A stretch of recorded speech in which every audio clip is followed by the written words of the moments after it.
I have played a lot of games, and I know Adam and I have played one game in particular. Oh man, It's pretty. It's nice. It's called Control from Remedy Games. I didn't know who Remedy Games was before that because I'm bad about knowing what developers played or made which games and everything. But it's the people that made the Max Payne series, and I loved the Max Payne series. But Control is a third-person supernatural action, I guess, adventure thing with a very strange story that involves weird alternate dimensions and this government agency that's in charge of trying to keep track of them and control over them. And I don't know, but it's cool. It's a really cool game. I'm not getting like anything that's super unique or original about it. It is, if you liked the combat in Max Payne and you just wanted more of that third person diving around, super fast action, you're gonna get that here.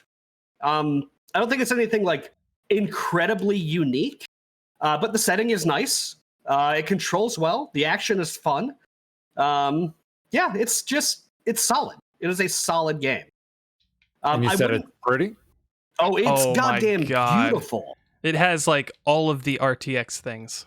Yeah. Oh. So that is literally the only thing that's making this game fucking beautiful. Otherwise, it's fairly uninspired in most other aspects. Like the character models, not great. Definitely character not models great. The aren't animations, amazing. The animations are fine. They're fine. But I think the actual environment and level design is good. Like apart from just looking good because of the lighting and stuff, I think it's designed pretty well. Is this the one you were putting pictures of in the Discord, Adam? Yep. Okay. That's the one.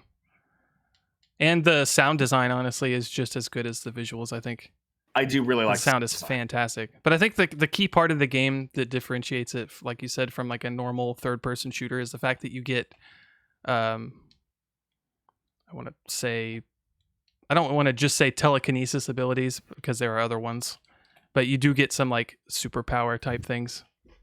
If you remember on PS2, there was a game called Psyops, which was kind of similar, honestly. It was a third-person shooter, and your dude had a bunch of like telekinesis, and I think you had like you could make fire and something else. Yeah, I don't remember exactly what all. Amazing, but most people only remember it for the damn demo disc that came in PlayStation Magazine, because that's how everyone found out about it. Exactly. God, I miss demo discs. I miss those. Me too. I wish that somebody would come up with like just demo packs online. Like, here's 5 demos, packaged up in a zip file, double click to run, go have fun. That would be just fantastic. It would be, that would be nice. I have a dog running in this room very bad right now. I'm sorry to hear that. It's all right. So, the RTX stuff, fucking beautiful. My only, and it's such a nitpicky gripe, a lot of the level design seems purpose-built to serve the graphical fidelity, to serve showing off the features of the RTX stuff they were doing, Kinda. and not necessarily because it was a great idea to do. Well, like, I mean, I think it makes sense. You've got this giant like government building that's in charge of controlling and maintaining stuff from another dimension, and there's a lot of like marble and polished wood walls and tiled floors that reflect really nicely and all kinds of stuff. It makes sense, but you can definitely tell that they're looking to show it off. Yeah, like there was a segment where it's literally just an extremely long hallway that goes to basically nowhere and wraps back around on itself. Like if you were building a level to build a level, that would be one of those things that you would take out because it's kind of boring unless it's visually appealing. And the only reason they have it in there is because, yes, it shows off all the RTX stuff and it's pretty as fuck. Now, that's okay. There are lots of games that build levels just to show off the cool graphics tech. I mean, that was literally all of Splinter Cell. It just happened to be a really great game. There's an entire engine that's only to make shit look pretty. Cryogen. Yeah. But it's not just to like show off the graphics. Like having a part like that just because it looks cool, even graphics aside, like design wise, like there's nothing wrong with having a part that's maybe a little drawn out specifically just because it looks good or it looks cool. And downtime is absolutely a thing you need in pacing good games. So they do get away with a lot of this stuff in the lore because the game takes place in a haunted house, but not like a typical haunted house that, oh, it's haunted because there are monsters here or there are ghosts. Literally, the house itself is the evil entity. It's like the town of Silent Hill being the evil thing. This house is the evil, uncontrollable thing. So they like pepper lore all throughout the game, and even certain gameplay segments where the house will shift and change and the layout will be different because it just wants to be. So there's a lot of this like almost Deus Ex Machina, sort of, we're gonna make this plot point because we can, and not necessarily because it makes sense, because it's, oh look, spooky house. But because of the setting that they put this game in, they can get away with it. It works really well in the story. Yeah, and I like the way they present the story because it's weird in a good way, but it's not really overly confusing. Like there's always things there are a lot of pickups to read or listen to, or like little in-game videos you can watch. But it's a cool brand of weird, but not necessarily convoluted and confusing.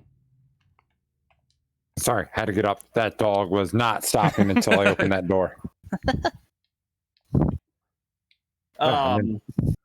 Yeah, it's a weird setting. So if any of you are familiar with SCP, Secure, Contain, and Protect, it's quite literally just it's hard to explain. It's quite literally just like a giant pile of creepypasta that exists in the same like mental universe that just people have created. Like there's a fridge that if you aren't looking at it, it will change into something else entirely and murder you. There's a slide projector that opens up doors to other realities.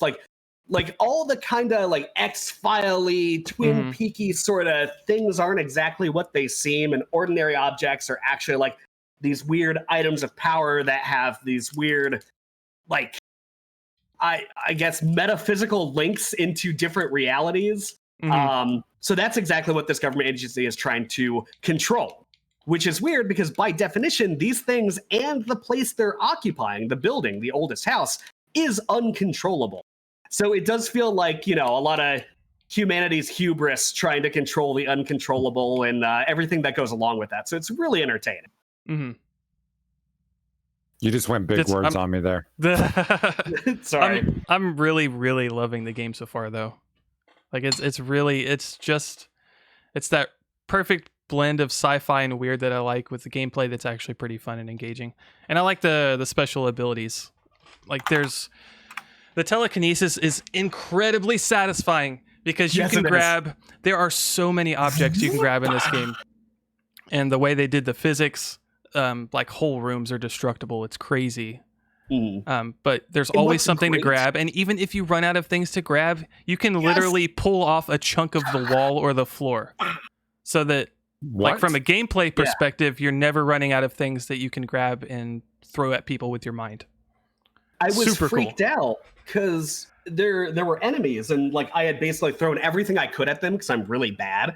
I'm like, oh shit, I ran out of stuff. I gotta throw stuff. Like my gun's not doing very much. So I press the key just out of desperation, and my character just goes chunk of concrete, blam, and it was fucking great. It was amazing.